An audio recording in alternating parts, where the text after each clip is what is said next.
Testing low levels, testing low levels, all low levels, testing all low levels. ASMR. How you doing? I'm not sure if this is my good side or not.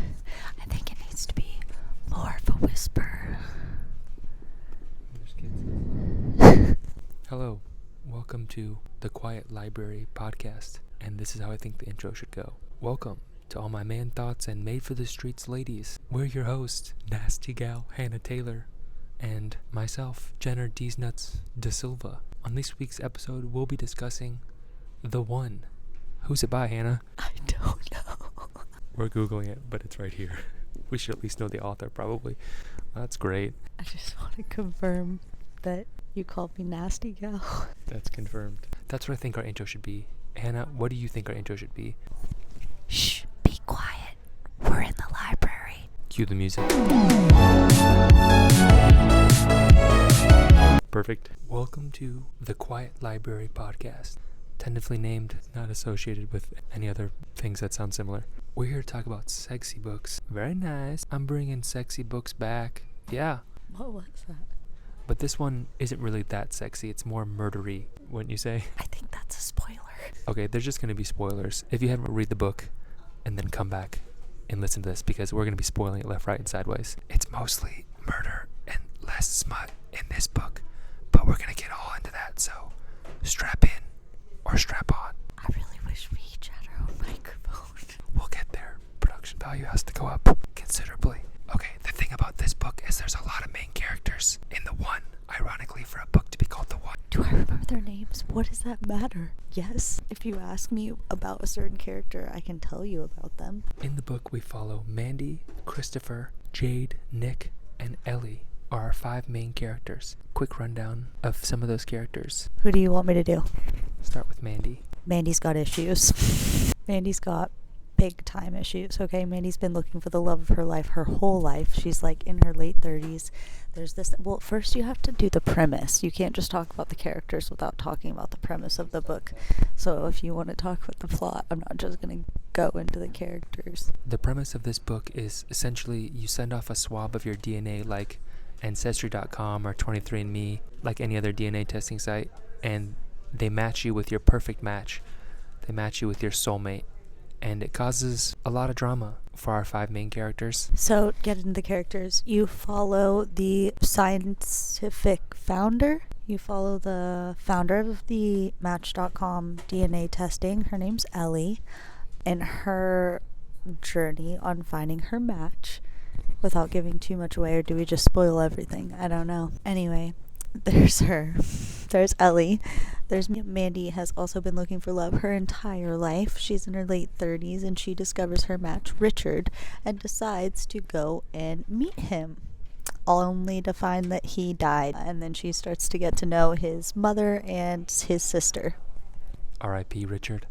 R.I.P. Richard. You seem like a lovely guy based off of what your mom and your sister say about you. Of course, anyone who's dead is going to be perfect or seem perfect, because she's already mourning him. The second that she gets there, she's pretty much already super nostalgic. When she finds out that he's dead, she's already super nostalgic and mourning him and smelling his t-shirts and stuff. And it's like, well, those are things you do after you typically know someone, so a little awkward. It's because they're matches. Obviously, it's like love at first smell, sight, touch. Anyway, that's Mandy. And we'll go down that road. Okay, since we're already on that road, there is some smut in this book. We had some previous debate about how smutty this book is, and there is a scene after she finds out that Richard is dead and goes there to his funeral and meets the family. She has a moment alone in his room. You want to talk about that? I think that's the one scene in the book that might be X-rated. I don't think there's really any other ones that are. Do you want me to tell everyone what happens? Well, essentially, she just gets down and dirty by herself in Richard's sheets. That kind of makes her sound like a creep, but basically she finds an old phone of his and there's photos on it and they're quite provocative, and obviously she's in love with this man that she's never met and she can't express it any other way, so she decides to take care of herself in his bedroom, his childhood bedroom, in his bed, the day of his funeral, with his parents downstairs. That's about as sexy as this book gets. It's not a sexy book. Okay, anyway, so The other main character in this book is Christopher. And Christopher has, what would you say, a special hobby. Christopher wants to be a new-aged Jack the Ripper. Christopher is a serial killer, and he matches with his match, who is, what's her name? Amy, and finds out that she is a detective on the case of all of his murders. he has a goal to murder 30 women and go undiscovered, which I will spoil, he gets away with. He does indeed get away with it. 29 murders. He gets to 30. You're right, he does. So imagine being in a relationship with someone who is trying to uncover you killing a bunch of people. I mean, and as far as like, this isn't like smut, but it does get pretty descriptive with the murders and kills. It does feel like a little bit like Dexter-y with his parts. Like, the most graphic parts of the book are centered around the murders and the things that he does to these girls, which is pretty horrific. It is pretty horrific, and I would say if like the smut level is like a 1 out of 5 on this book, the violence level is probably like a 4 out of 5. It's definitely a super violent book in that sense. All of his parts are pretty graphic, really intense. I don't know, I felt really uncomfortable sometimes listening to them. Reader discretion advised. Okay, let's talk about other main characters. Let's talk about Jade. Do you remember Jade? She's the one that gets pregnant with another man's baby. Spoilers. Doesn't she get pregnant? Mandy's already pregnant? Jade finds her match, and it's this dude named Kevin, okay? And Kevin starts ghosting her, and she's like, not gonna put up with it. I'm going to find Kevin. Goes and knocks on the door. She's like, he has another wife, he has kids, he's lying to me. Dude opens the door. It's not Kevin. It's Kevin's brother, Mark. And Kevin is sitting on the couch, and he looks very sick, very ill. He has cancer. He's dying. He doesn't have much time left, okay? But Jade's a sweet angel, so she comes in. She says, I'll stay a while. I'll get to know Kevin. He's my match. At least we can do that, right? So they get to know each other a bit. She ends up being a big part of the end of his life, I would say. They get married, and then 2 weeks later, he dies. And then what happens? I don't remember. Jade has inexplicable attraction to Mark, the brother who opened the door when they first arrived. She can't control it, can't help it. 2 weeks after he's died, they end up making out. Hot, steamy makeout session. It wasn't that hot. 1 out of 5 smut, don't forget. Hot, steamy makeout session in the pond. And Mark is like, no, can't do this. You're my dead brother's wife. Gotta go. Later that night, she sneaks into his room, can't help herself. They end up hooking up, and his mom catches them. At the end of the night, Mark ends up admitting that, in fact, they were matches, and he lied to her and to Kevin because he wanted Kevin to have a match before he died. Like I said, we're just spooging spoilers all over this pod. It's just money shot after money shot of spoilers, so if you haven't read it, read it and come back, because this is the lowdown. This is the tea on the one. Do I have that right? I mean, I don't even remember all that. I'm surprised you remember literally all that. I do remember her falling in love with the brother and finding out that's actually her match. Yeah. I don't think we want to give too many spoilers. Ideally, we had Nick. I liked Nick. Nick is a cool character. See, like, we can be more aloof. Nick is a cool character. He discovers a lot about himself throughout the entire novel. We kind of enter, and he's in a long-term relationship with this woman named Sally, and they decide they want to do the match or DNA test to confirm that they're life partners forever. And some interesting things arise from the results. Namely that she doesn't have a match, and that he does. Wow, that's like early on in the book. I had a lot of thoughts on. Because I also feel like it's one of the, like, Nick is one of the best written parts, which was odd. Because, like, she gets, like, really lovey-dovey and romantic, and Nick's match is a dude.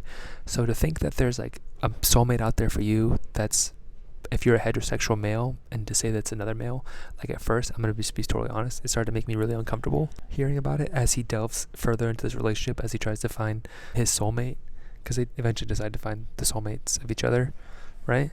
Yeah, but what do you think it speaks to? Heteronormativeness? What do you mean? What are you saying? I don't think it speaks to that. I think it speaks to the idea that, like, love is more than skin deep. Okay, yeah, but as he was made uncomfortable, I was also made uncomfortable, because the most, like, I think, like, pure descriptions of love in the book come from Nick and Alex's figuring out their relationship as soulmates. And it's strange because they're both straight guys that are both named soulmates, so it's really weird at first, but the writing in this part is so beautiful that it's like, I think it like actually crosses a lot of barriers and makes you think about things a little bit differently. Like, it really does open up, I think, the reader's view as far as like love is love more and more as it gets, just because the writing is so beautiful. And I think, at least for me, it was like unexpected that you could have feelings for someone extremely strongly that's not your normal sexual orientation. Well, we said we weren't going to give too much away. It gets complicated with their situation, but that's Nick's situation. We do have another main character we should also bring up. One of the important ones, Ellie. So Ellie is the scientist that founded Match Your DNA, and she's been looking for her match since she started the company. And at the beginning of the book, we find out that she finally found her match, a lovely gentleman, per her opinion, named Tim. Tim's a really sweet guy. And so nice to her all the time. He's the perfect match. Ellie deserves it. Ellie really deserves everything that Tim has to give. But there are some things going on with Tim, admittedly. Everything with Tim is not as it seems. Arguably, everything with every character is not as it seems. Like, literally every character. It's very much a mystery throughout the entire thing. So I think that's what had it kind of be a page turner for us. But we did listen to it on audiobooks. So it was an ear turner. So we didn't give up. That was 5, right? We covered all 5 main characters? Yes. Okay, so we kind of covered the main characters. And you now know the book is about finding your soulmate through DNA. So it's like, there's no questions about it. This is the person you're meant to be with. And I think that brings up a lot of questions. It's like, do you only have one love in life, for instance? Like, do you believe that we have soulmates? Because that's really what the book's about. It's like, don't you think? Is that like every person has someone that's absolutely made for them? I think that's like a theory that a lot of us have, but people get remarried all the time. People die and people get married to other people and all that stuff. And I think the book really delves into that kind of question is, can you fall in love more than once? I think you can. I think you have 3 loves in your life. I believe that theory, that you have 3 main loves. I think that makes the most sense to me, at least in my experience. Hannah, what about you? Explain. The theory is basically that throughout your life you have 3 major loves, and that the third one is the person that you will most likely end up with. I don't know where that comes from. Someone's gonna have to fact check that. Tumblr 2009. Okay. What was your question? I think you can have more than one love. I think the book actually states that. It's like, you don't have to go with your soulmate. You can stay with the person that you love, and everything can be perfectly fine and work out. I think it's more of like a test of gullibility, because you're just doing something because scientifically it should work. But also, like, what proof do you have that it would? A big part of the book is that, like, is the science. So, like, the chemistry is literally like in your blood. It's like in your DNA. Like, it's so strong, you can't help it. And I feel like there are people you come across in your life and you just meet them and you just have this instant insane chemistry and you can't explain why. You have a strange familiarity with the person. And to me, that was like part of the book, that as part of the fact, it was a factor that the book explored that was so interesting to digest. Because it's like, what is that relationship? Is it always meant to be? But then you have people who, like, you know, they die, they get divorced, they don't end up together. Like, did you miss your chance? You know, there's the one that got away. Is that what the book's called, The One? Because it's the one that got away? No, like the one person you're meant to be with. That makes more sense. Yeah, I don't know. I thought it was an interesting idea. It talked a little bit about like how your soulmate could be like decades apart from you. How do you feel about that? Like, I understand, like, okay, chemical thing, like Alex and Nick, 2 hot guys, straight or not, 2 hot guys, as it's described in the book. It's not that hard to find yourself attracted to someone like physically fit anyway. If that's not your normal sexual orientation, it would be, I think that would be quite a hump, or rather not hump so much. Sure, but like, what would the hump of like a 65-year-old woman and a 18-year-old man are matches? What's the question? I don't want to sound ageist. I don't think it's ageist. Well, yeah, I guess that's fair. Like, I could see loving someone that old. I don't necessarily am excited by the idea of being intimate with someone that old, if there's that big of an age gap. And maybe some people don't have a problem with that, but like, I personally would. What are we talking about here? I'm just saying. You're saying that you could be matched with anyone randomly is pretty crazy. why it's a good read. Hannah, why did you think that it was a good read? Did you think it was a good read? I actually enjoyed listening to it on audiobook because I felt like I could digest a lot more of it. It's definitely an easier read. It's not difficult to understand any portion of the concepts. I like the multiple character point of view. I think it speaks when you take a really big idea and you put multiple point of views in it, then you get a lot of your questions answered very naturally because you're looking at multiple point of views versus potentially something being more forced because you're trying to get it from one single character's point of view. So I liked that it was really easy to build that world and really easy for me to envision it. And I liked most of the characters, and the ones that I didn't like, I was still excited to read their chapters because of the suspense and mystery around what was going on, in each individual plot. So I also appreciated how strong the plots were, because I think each one had its own little thing that I was excited to read. So when I would get to the next point of view, I wasn't disappointed. I was more okay, cool, let's get back to this now. Yeah, definitely. I'll agree with that. I think it was quite the page turner. I know we listened to it on audiobook. Nonetheless, I still think that the mystery unraveling throughout the book was really well done. The writing is really well done. And almost every chapter, because of the 5 main characters, is a cliffhanger. It leaves off in a part that makes you go, oh, I want to know what happens next. And you don't get it until a few other characters. You have to delve into other people's worlds before you get back to pick up where that other character left off. And I think that was handled really well. I think that's a complex story structure that could and is often mismanaged with books when there's multiple characters like that. And I think this one was very digestible, very easy to listen to, or in this case, read or listen to, whatever you're doing. But like you said, it's just easy to listen to and kept you guessing, kept you wondering. And I think all the characters were very relatable as well. I think they were all all the experiences the characters were having, you've been there. I've been there. I've been in that place. I know what that feels like. There's so many twists in this book. That's another thing I'll say that I liked. The twists are endless. There's so many twists that it twists and it twists again, and you're like, oh my gosh. And one twist I just have to talk about, and it's a major spoiler, but we're probably going to cut this out, but I'm still going to say it, is when Amy finds out that Chris is a serial killer and she's been studying all of his cases, all the murders, and goes and finds him, she actually ends up killing Chris. And for a moment there, I really thought she was going to choose him because they were the perfect match. I think I was pretty convinced she was going to kill him. And I appreciated every second of it. Loved it.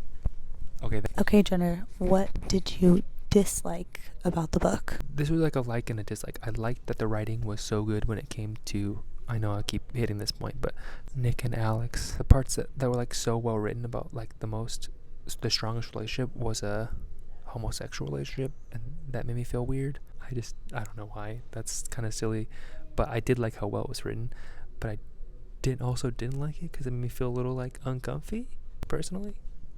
Is that wrong to say? No, I think you should just self-reflect on the why. Rude. What I disliked about the book is that it seemed like it was a little bit too real. There was a lack of justice going around for the right people. There was a lack of happy endings going around for the people that you were rooting for. It was everything you didn't want to happen kind of happened. Yeah, there's not a lot of happy endings for a lot of the people who are matched.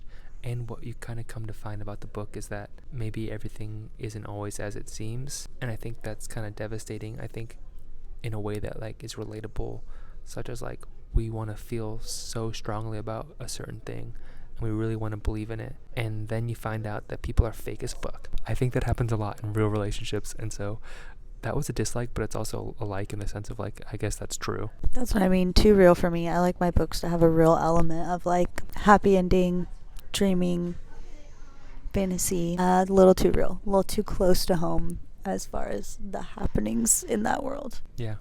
Okay, moving on. What are you going to talk about now? Rating system.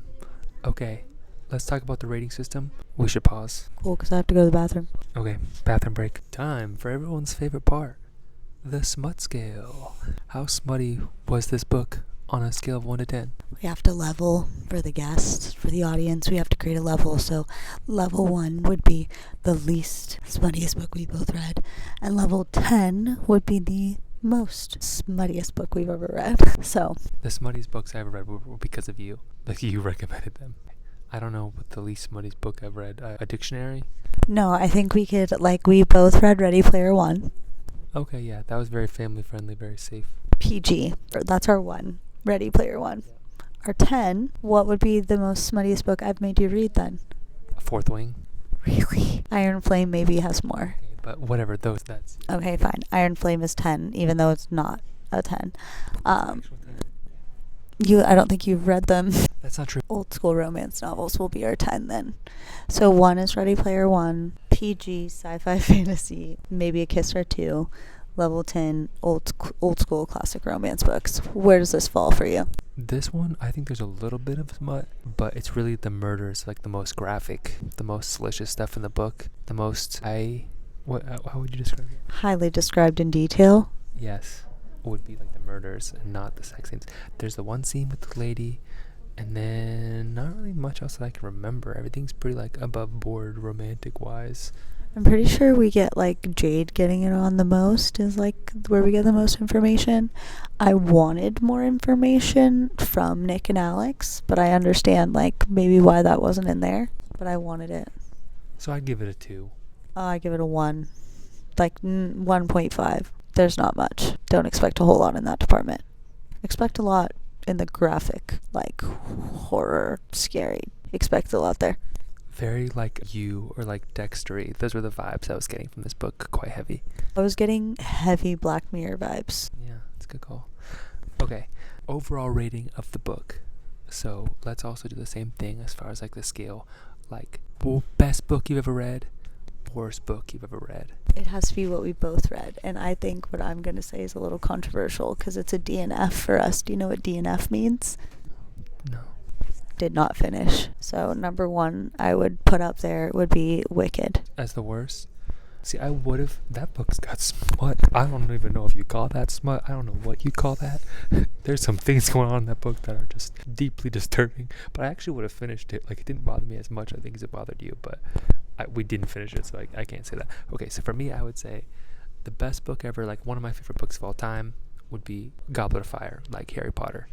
And one of the worst books would be like Lord of the Flies. So for me, I think this book, because of its overall readability and enjoyability and cliffhangeriness and like the thriller, mystery, you want to know what happens next factor, I think I'd give it a solid like 8 out of 10. I think you're very generous with your ratings. Generous. I would say I give it a 6.5 out of 10. Okay, there you go. That's the Quiet Library scale for this book. We hope you've enjoyed this episode of The Quiet Library.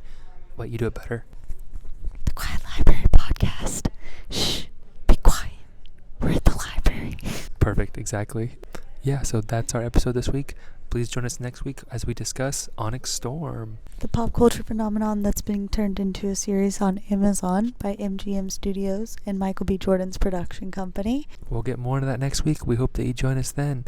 Until then, stay sexy, stay lively, stay reading. We'll work on that outro. But, dragons are sexy, though. They're very in this time of year. Okay, you got a better outro. Let's hear it. Well, no, it could just be like, in the meantime, stay reading. Stay sexy. Stay hydrated. Stay smart. Stay safe. Stay not soft. See you next week on The Quiet Library Podcast. Ba-da-ba.